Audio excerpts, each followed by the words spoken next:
Good morning and welcome to another walk in beautiful Ipswich Town.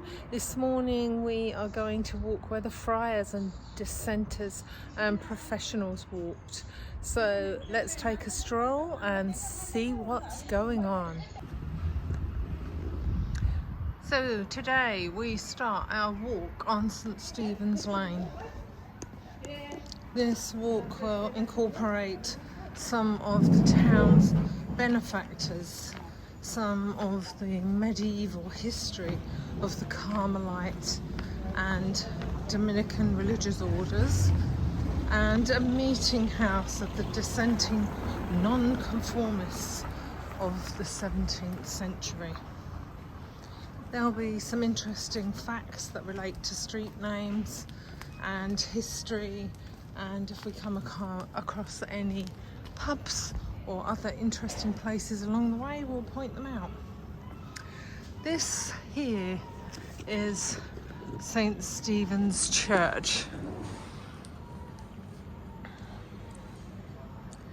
and it stands in Arras Square, this being Arras Square. And this is where the earliest version of East Anglia's first economic capital took shape. People have been living and working in this area since Anglo-Saxon days. St Stephen's Lane was originally a highway that linked the town to the river. It also gave a north route out of the town, which was eventually restricted when the ramparts were put in place. The street was also a lead to the gates of the Augustan Priory of Peter and Paul, and evidence has shown the foundations of buildings and orchards in this area.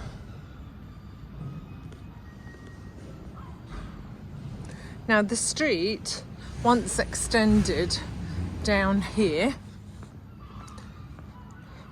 right from the church, and that went through to Turret Lane. So we'll just wander down here so I can show you where Turret Lane is, and that's ahead of us by the bus station, and that begins with the Plough pub, which is on the corner here, and that does feature in another walk. But Turret Lane starts here. That's where St Stephen's Lane used to continue, and quite a short street now, but it does still claim the name of the church. There is a lane at the rear of the church, which we can have a wander through and take a look at.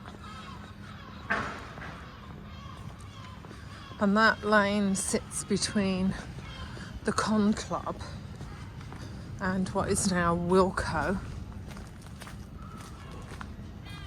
And that would have led through to the churchyard.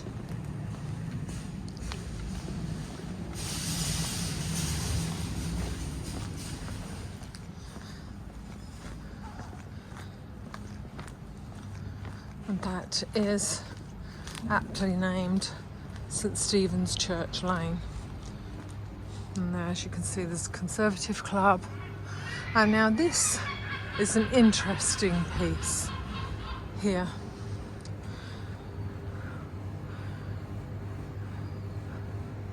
The plaque says, "This carved first floor Bessemer beam dating from early 17th century and showing an identified Ipswich merchant's mark was retained by Messrs. J. Sainsbury and reinstated here by kind permission of C&A." So that's an original, looks like concrete beam, but it's actually wood. I'll zoom in a little bit so you can see some of the detail. Look at that. And people will probably just walk right by and not really take any notice. It's just there. It's just become part of the scenery. Look at the detail on that beam. It's always worth looking up when you're wandering around.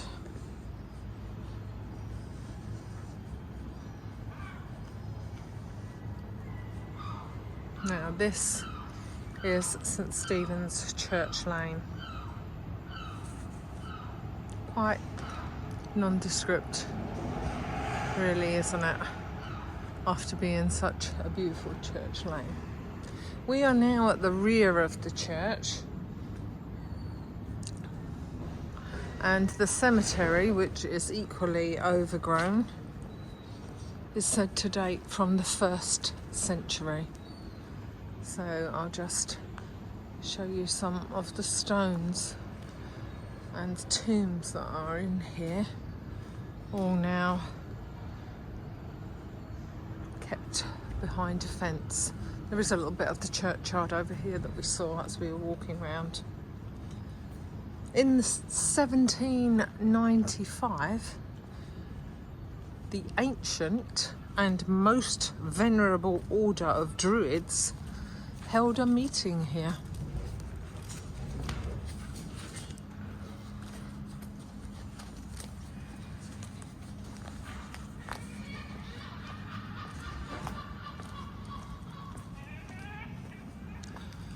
We're going to make our way back down St Stephen's Lane again. I know we're going up and down a few times. Look how beautiful these buildings are.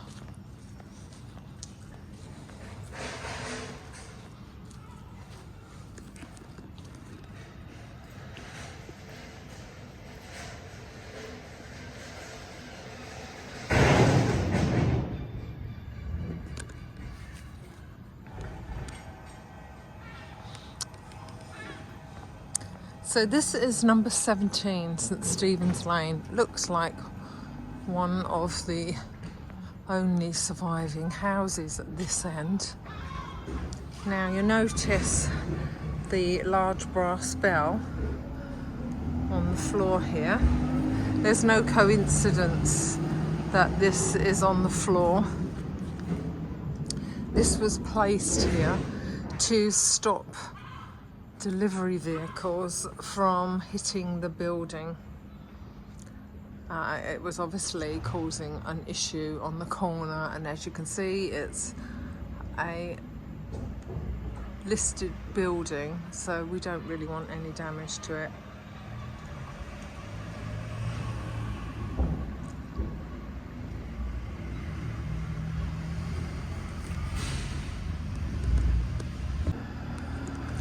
Arras Square here was created in 1992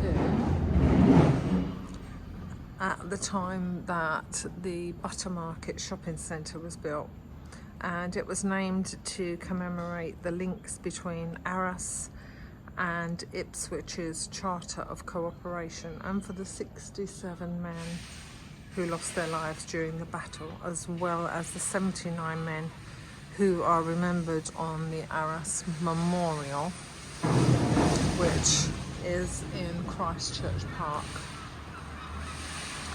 Number 17 here was where the old Sun Inn stood. I do have some footage on another walk where if we go into the courtyard garden, you can actually see the sun on the wall. And if the gate were open, and I will actually zoom in, you will be able to see the sets, which are the bricks in the floor. I'll just stand and show you there. Yes, I know, it probably just for today's purposes resembles, block paving, but it was very much a thing back in the day. There are places all around the town where there are sets. Coyt's Gardens has sets, and there are some displays across roadways that you will just come across them, and now that you know they're there, you can pick up on that. The Sun Inn was previously known as the Rising Sun, possibly to associate Edward III, who frequented Ipswich in 1338 to 1340, when he conferred a confirmatory charter on the town, and his badge was a rising sun, which is apparently a symbol of optimism. The pub was very busy when the cattle market was open, and the cattle market is just here.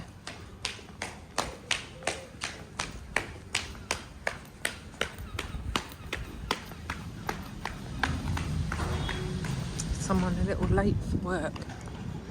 Now the cattle market is here, and that is at the end of Silent Street, which is just ahead of us here. That's Silent Street.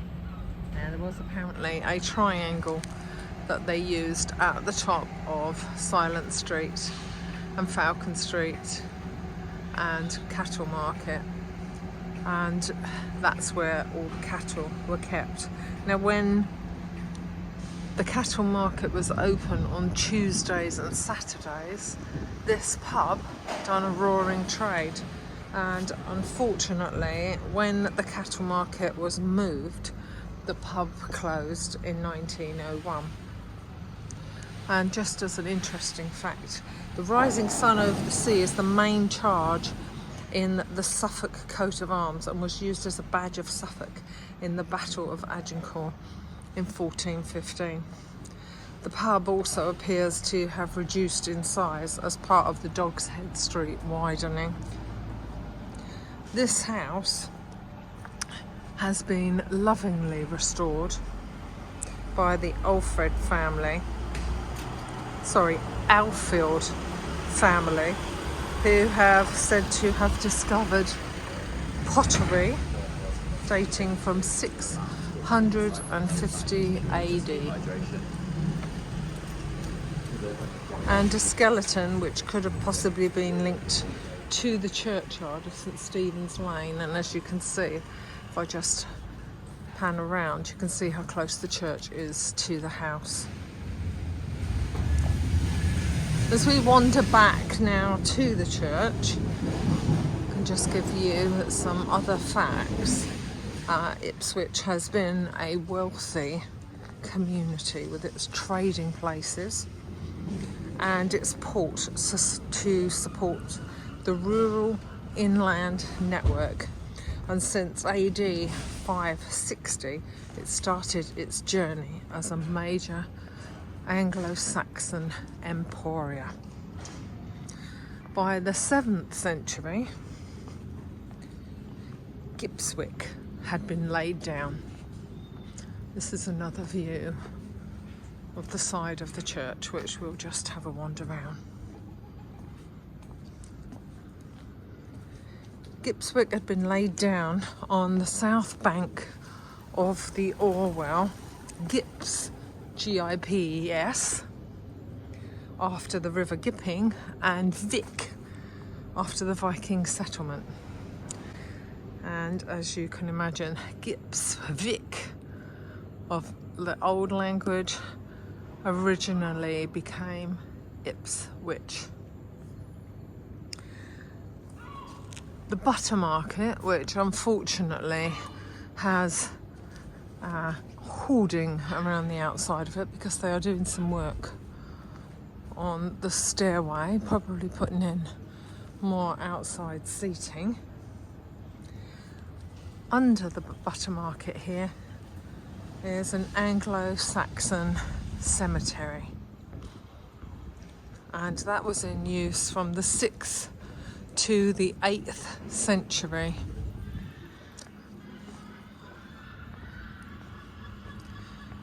The artefacts that have been found here, I was going to try and have a little nose around that side, but it is all completely blocked off. The artefacts found here had been proven as glass, silver, pottery, pendants, amber and iron objects, and by the 9th century weaving looms, cloth and pottery production are evident. We're just going to walk to the end of St Stephen's Lane so you can see just how long it is. It's not very long at all. The Carmelite Order of White Friars were close by. It would have been south of the Buttermarket, extending from Queen Street to St Stephen's Lane.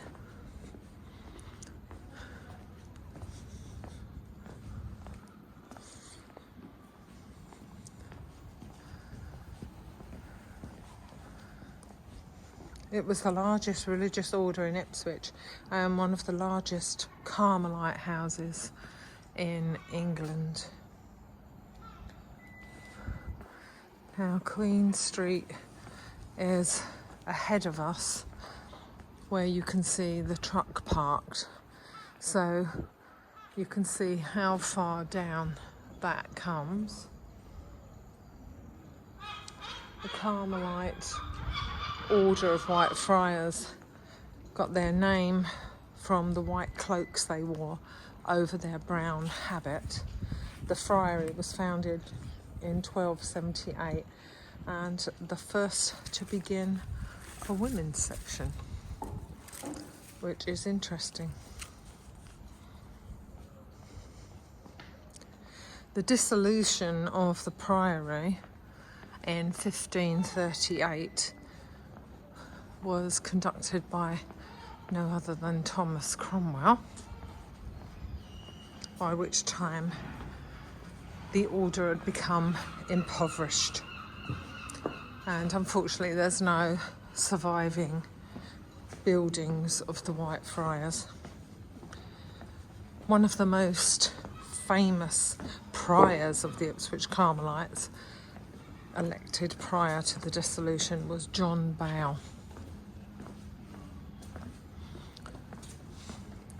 He was also known as Bilious Bow, so named for his earthy turn of phrase and his want of good taste and moderation. Bilious Bow was known for his switching from Catholicism to Protestantism. Say that again, too early in the morning for that word. Protestantism, and back again, in order for him to take a wife and children. He was banished to Ireland by Edward IV.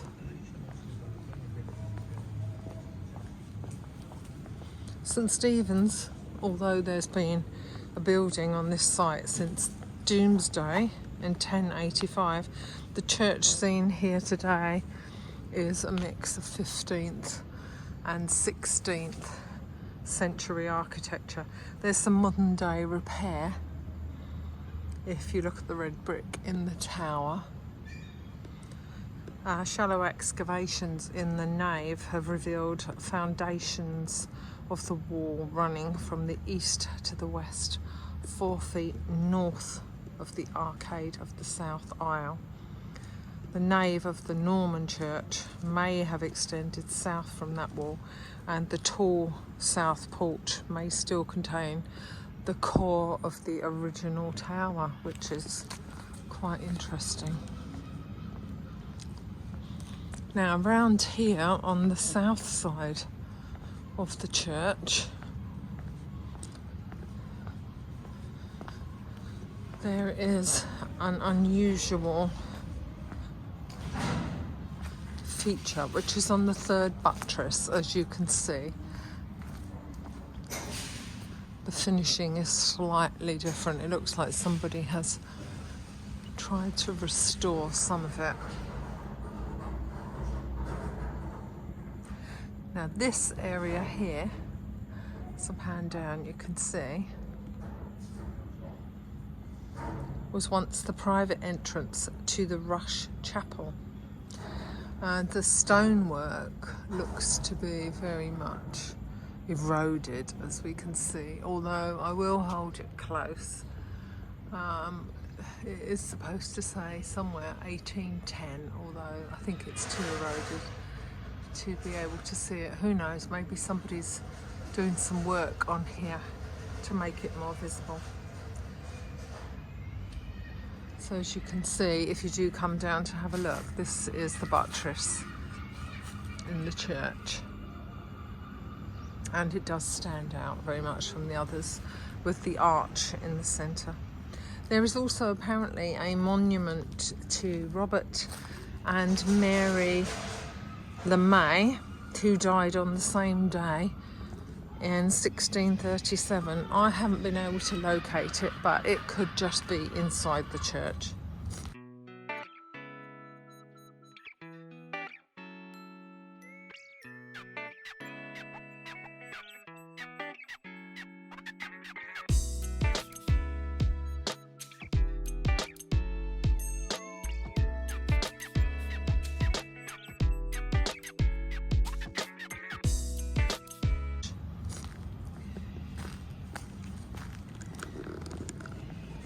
I know we have gone up and down here a couple of times.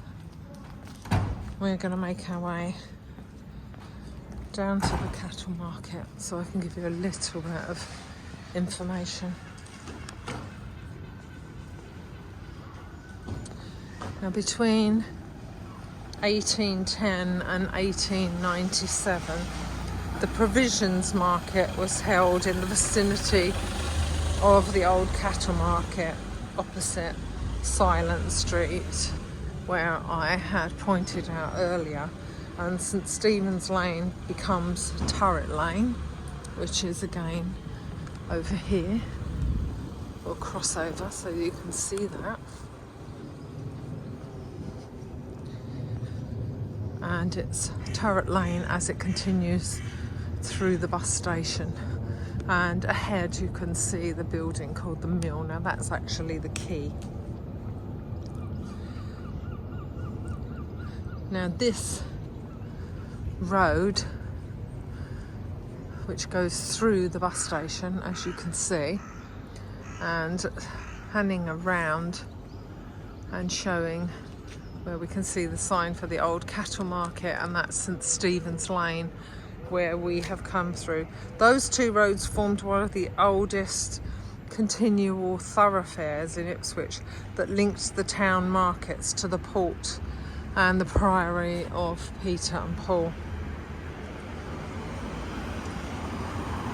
We're now going to make our way down Dog's Head Street, down to the Four Ways Junction, and we are going to visit Lower Brook Street.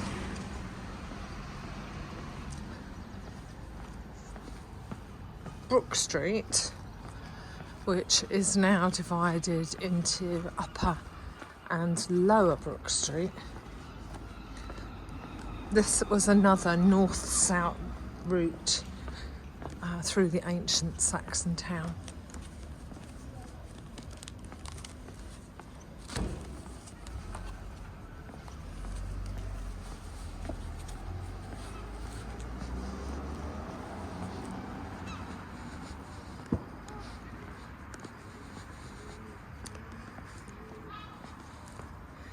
Right, this is Four Ways Corner. As we can see, Upper Brook Street is just across the way there. This is Lower Brook Street, and this is where Dog's Head and Tackett Street meet. Now, apparently in this area here, there was said to be a cross that stood here, and that was known as Lewes Crouch, and that stood at the junction of Tackett and Dog's Head Street, which caused Lower Brook Street, which is here, to be described as the highway from Lewes Crouch towards the quay. And again, if I just pan round and look down, you can see the mill tower standing there.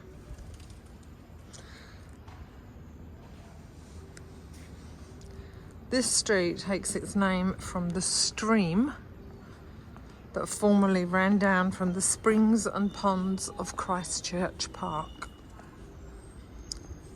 and that ran to the river at Stoke Bridge.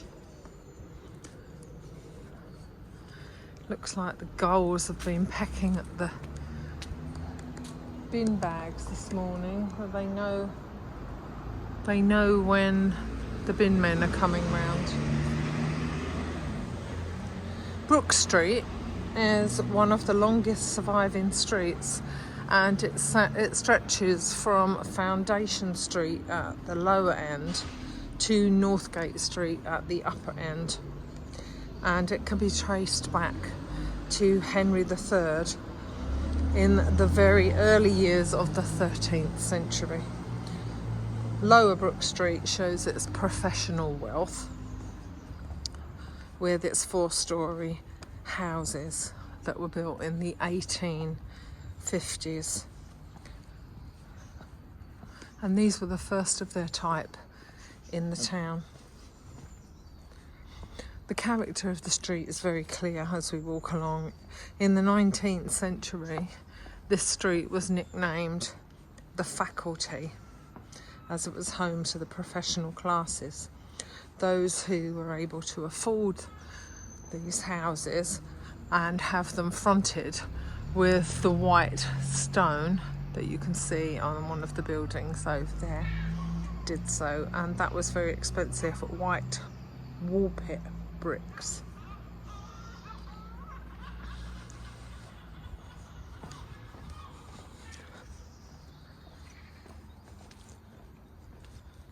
We are now just crossing Rosemary Lane, and you can see another one of those beautiful cast iron signs. I'm just going to turn around so you can see where we've come from.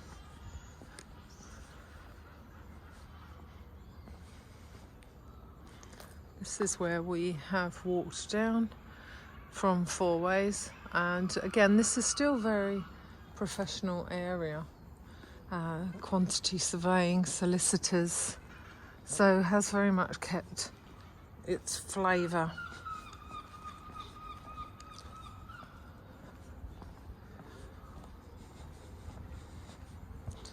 We're going to make our way down to the Master's house, which is at number 19 to 21, and that has a blue plaque commemorating the physician William King, founder of the Cooperative Benefit Fund.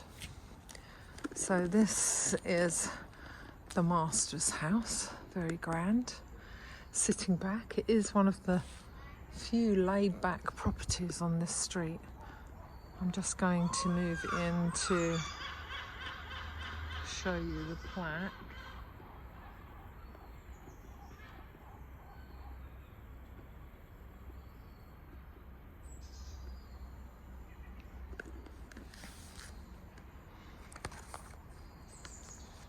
The house was previously known as the Preacher's House, having been built by Dr. John Burgess in 1590s when he was the town preacher. It was also the notorious town preacher Samuel Ward who lived here until his death in 1640. The office of the corporation preacher was not abolished until 1845, and Samuel Ward was its most famous holder of the office. The Master's house ceased to be such in 1851. So here are some of those beautiful 4-storey properties that I mentioned.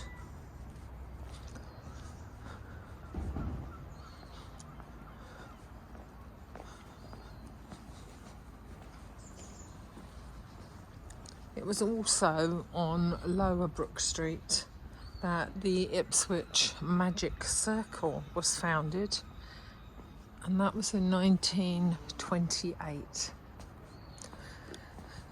And for the longest time it was the home to the East Anglian Daily Times, and from my recollection, having visited that office only once, that would have sat around here, and that's all now been replaced by new townhomes and apartments.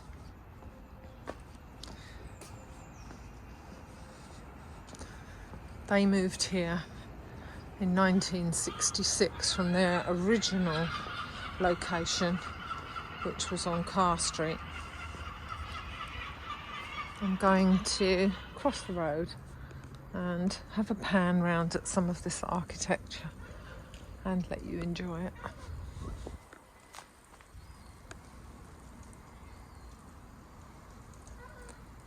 Very grand houses indeed.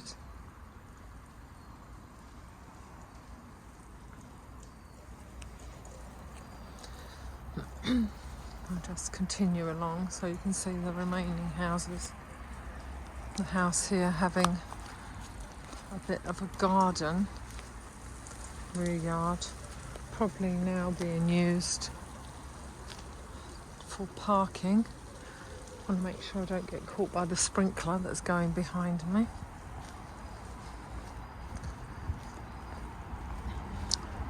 So these are older original properties. This is the editor's house.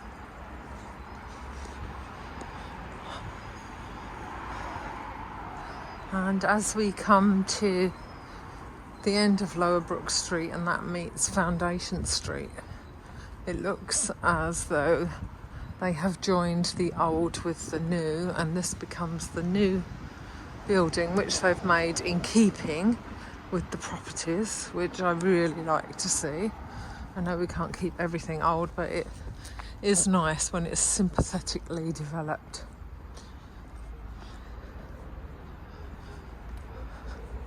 Now you can see how close we are to Ipswich Quay.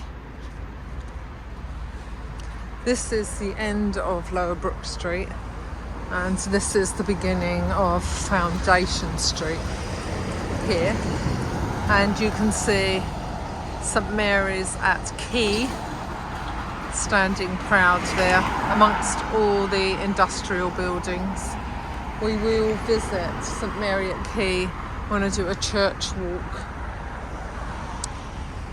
Now Foundation Street is so called as it was here that the almshouses were built, which were known as the foundation of the town benefactor and portman of Ipswich, and that was Henry Tooley.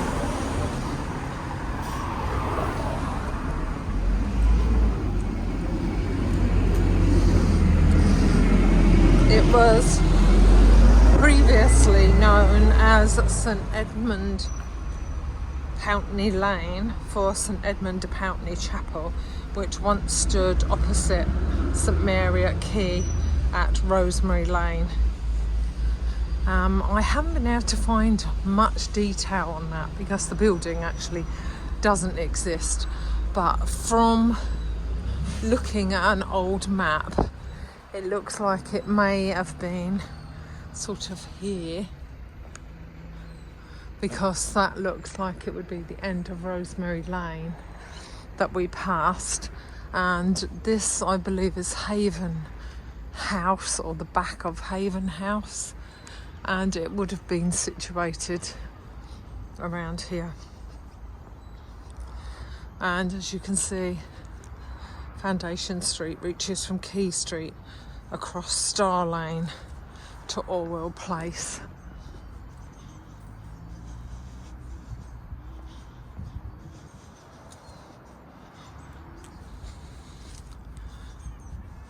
I'm just going to turn around slowly to show you where we've come from so you can actually get your bearings. So those tall buildings, those are at the quay.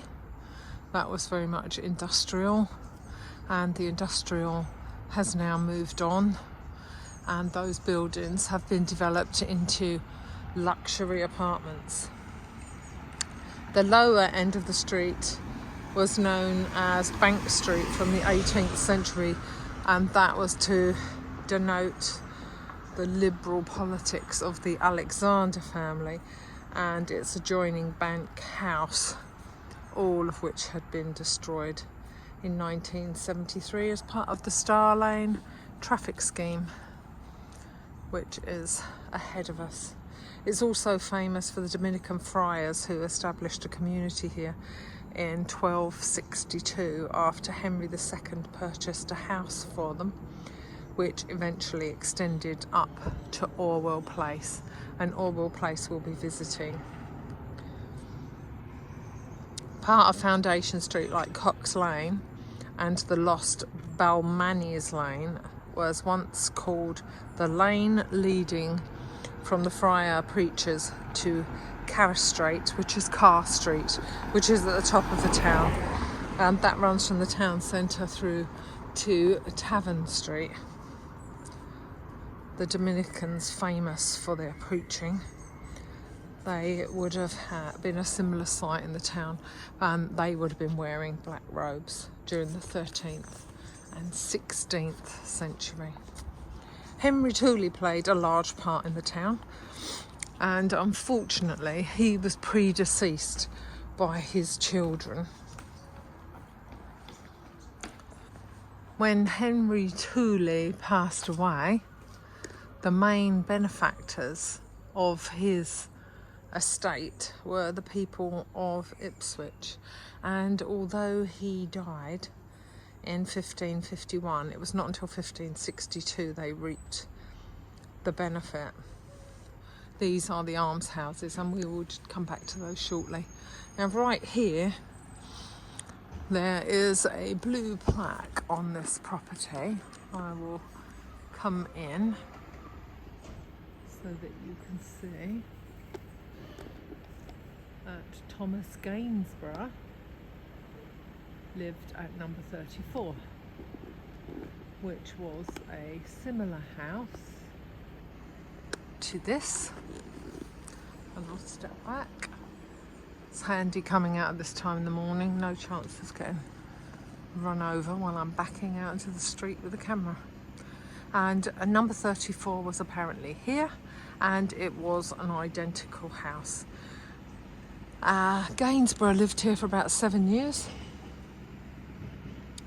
and he left in 1759, and unfortunately number 34 was demolished in the 1960s, which is why the plaque has been placed on number 32. So not sure why number 34 would have been demolished, because now, although there's a building, there's also a big gap. Maybe it was in disrepair. Now this is Tooley's Court, and I can see that the gates are open. I might be cheeky to see if I can sneak in there just to have a look. It is absolutely beautiful in there. I'm just going to come down to show you the exterior.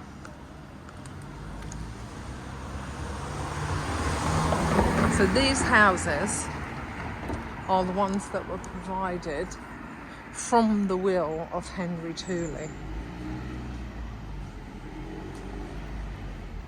And very grand they are.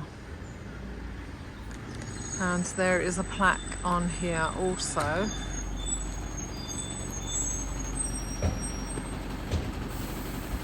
And another on the gable end, which I will also pan in on so that you can see.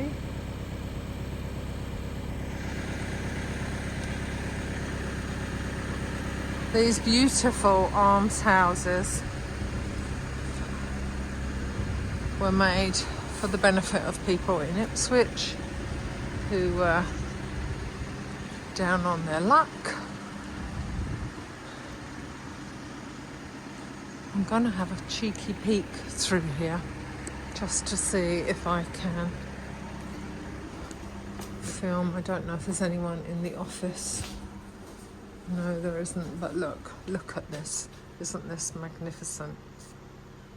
What a lovely place to live.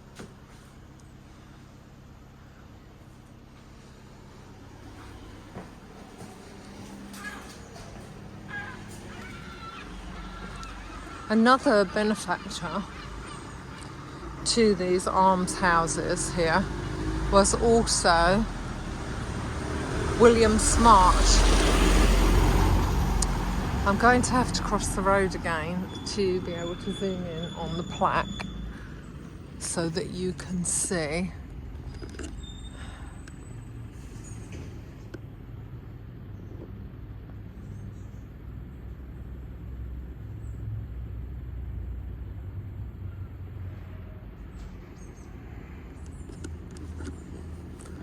And there is another here.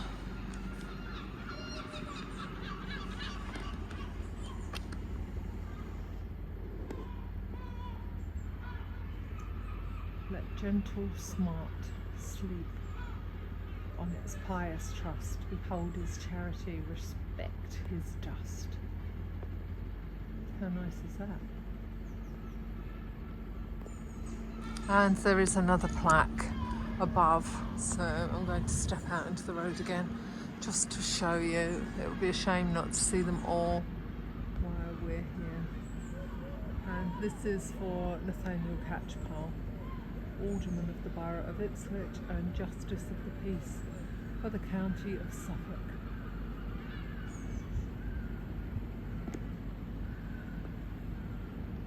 All very interesting. This is Smart Street.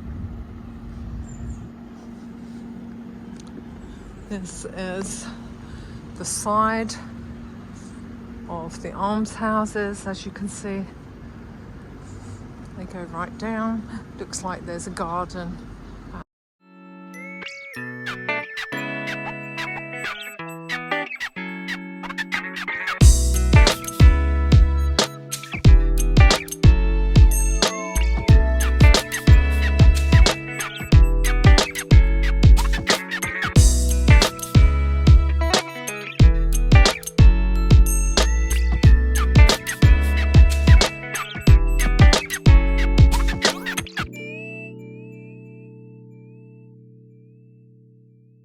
The rear too.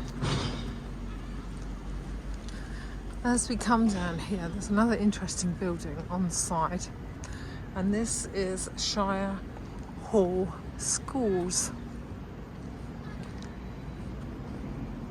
Once a large school that was built in 1883, then it became an art school annex of Suffolk College, later the scene of an exhibition as part of the Art Centre for Ipswich campaign. I don't seem to be able to do a walk in the middle without someone emptying a full skip of bottles. It seems to be on every video. Now there's a playground at the rear of this building that has been developed into a sympathetic style, and it is for residents. Now, an interesting thing about this school, it actually took an act in 1870 called the Forster Act to insist that all children aged 5 to 13 attended school. And now, as you can see up there, that actually says Ipswich School Board. A driving force behind it was perceived to be a need for Britain to remain competitive in the world by being at the forefront of manufacture and improvement. It was introduced by William Forster MP, and that was for Liberal in Bradford, and it was supported by Joseph Chamberlain MP, and he was for Birmingham St Paul's. This is Shire Hall Yard,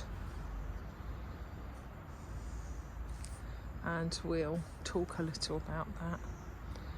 Now, the first school the school board took responsibility for was the Ragged School in Waterworks Street, eventually providing it with a new premises in Bond Street in the 1900s.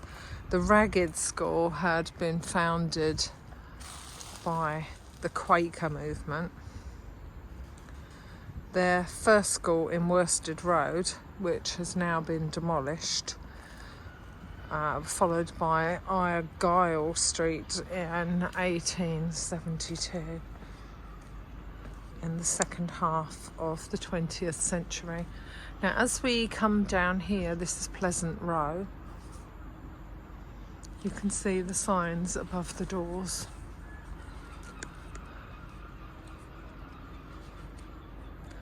And that's for girls.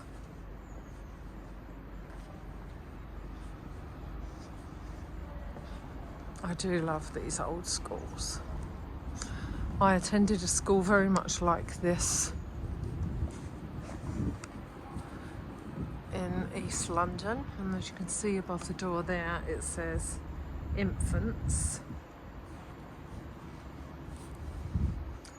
I was lucky enough to return to my school, and me and my sister, who also attended that school 6 years earlier than me, we went for a tour through the school with the headmistress, and we are duly grateful. It was absolutely fantastic to be able to go back. Very emotional day. These buildings hold so many memories for so many people. Now, Shire Hall Yard, as you can see, is a very short street, and that leads up behind the almshouses end wall at Blackfriars Court. Unfortunately, you can't see over, but fortunately you can't see over, so the people behind there have privacy. The Shire Hall was a large and nearly square brick building, and that was erected in 1699 by a voluntary subscription.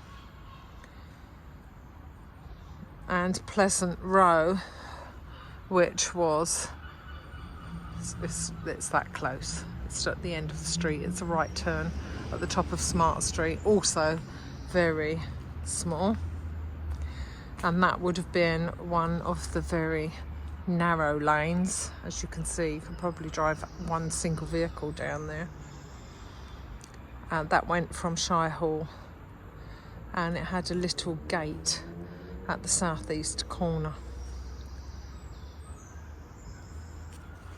and that has now been bricked up, as you can see, because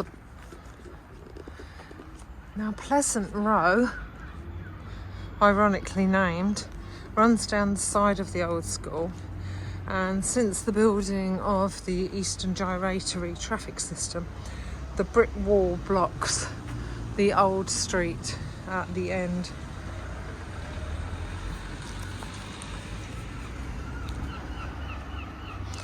The school originally had a frontage of 116 feet and was 80 feet deep.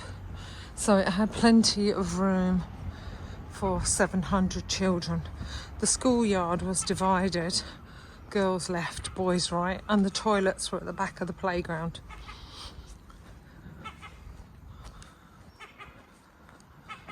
This is interesting. Looks quite old, but clearly still in business. Now, just off Foundation Street, as we come to the end of Smart Street, are the remains of the Blackfriars Priory. After the dissolution, the friary buildings were put to other use, and in 1569 the borough purchased the site and set up Christ's Hospital for the Poor, though over time it became an infirmary, pauper school and workhouse. And in the run-up to Civil War, parts of it were used as an arsenal. That's when the street acquired its name as Foundation Street. In 1569, the borough purchased the site and set up Christ's Hospital for the poor.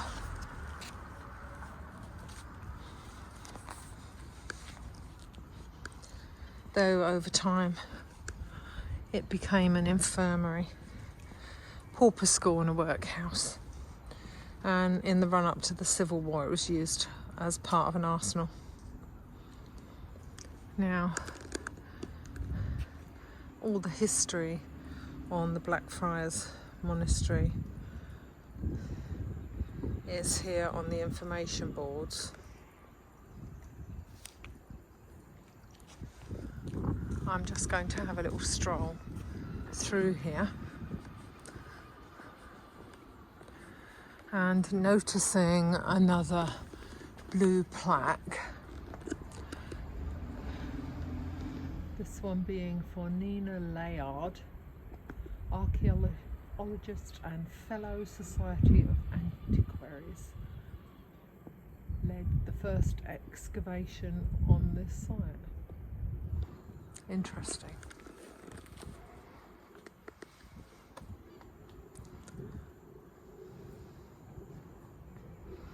This is what's left of Blackfriars Priory.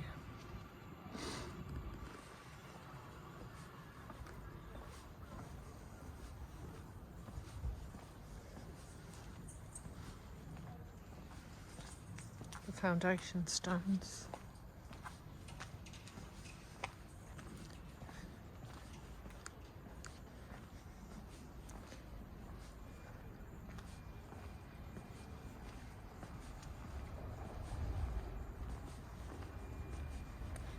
Going to just let you take all this in.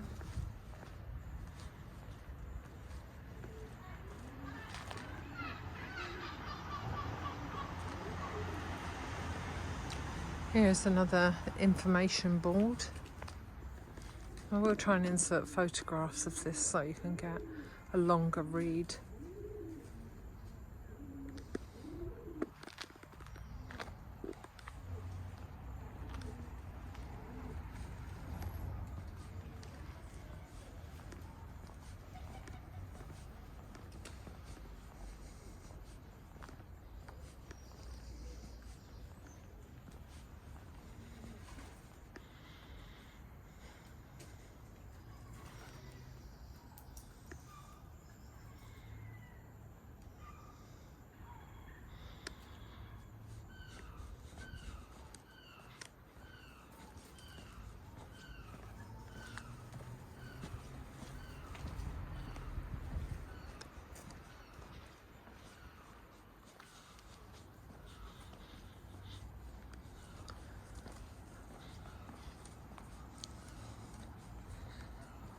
Now, apparently at the corner of 4th Street and Lower Orwell Street,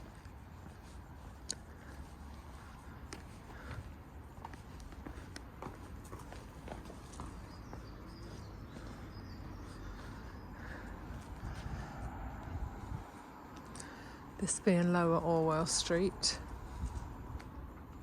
here, there is apparently a small hump of grass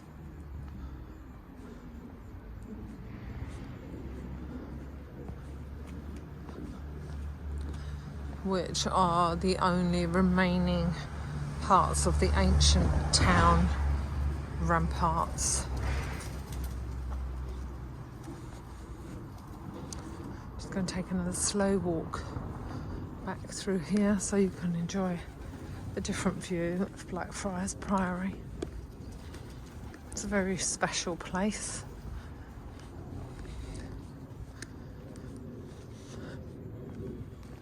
Meant a lot to Ipswich.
This building here that we are coming alongside of, which is on the corner of Orwell Place and Foundation Street, is part of Catchpole's Unicorn Brewery. I'm going to cross over so you can see how lovely the building is.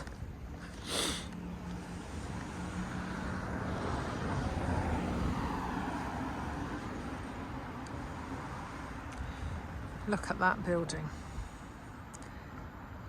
This closed its doors in 1923. It was used for bottling mineral water and cordials for many years. Owned by Nathaniel Catchpole and Co. And it was purchased in 1923.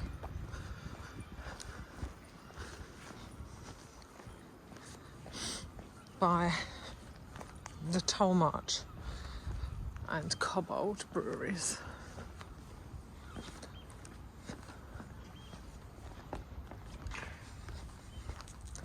Now as we come down here to Orwell Place at the top of Foundation Street,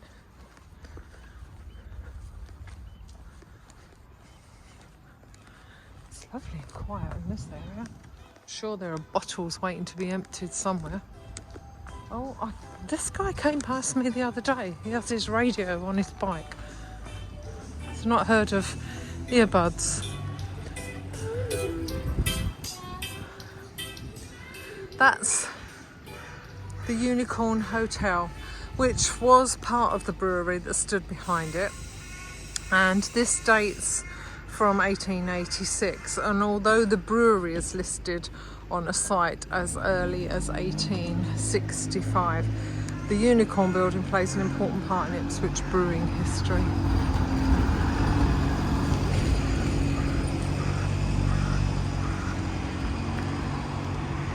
Now, brewing took place behind the Rose and Crown, which is at Bramford Road and Norwich Road Junction, which is a little way up from here. Also at the Tolly Cobbold Brewery on Cliff Quay. There was also the steam brewery built and operated by Charles Cullingham in 1856. And that was also purchased by Tollmarch Brothers in 1888. And that sat opposite the Unicorn.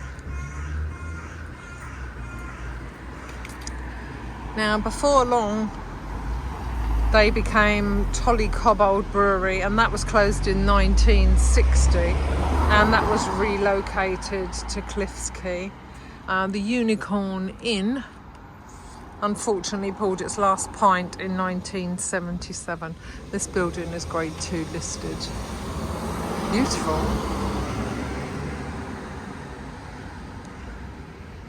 Orwell Place, which we are standing on now, was once named Stepples Street. I take that back about it being quiet here. And that was named so for its raised stepping stones, because there was, of course, the brook that ran through here. It was renamed in the 19th century. Another portion of the street was also called Gunpowder Lane, and then that was named Orwell Street.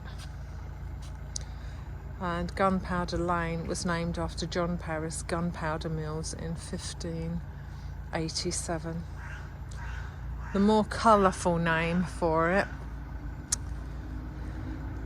came from the men who would urinate in the wash, as the river was once called, and the wash would have run down here. The wash was apparently so heavy in sulphur that the earth was later treated and used to make gunpowder. And that wash ran from Upper and Lower Brook Street.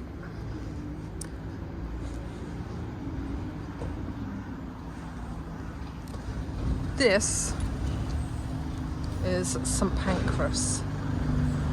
It is a Catholic church. I'll just come up and show you the sign.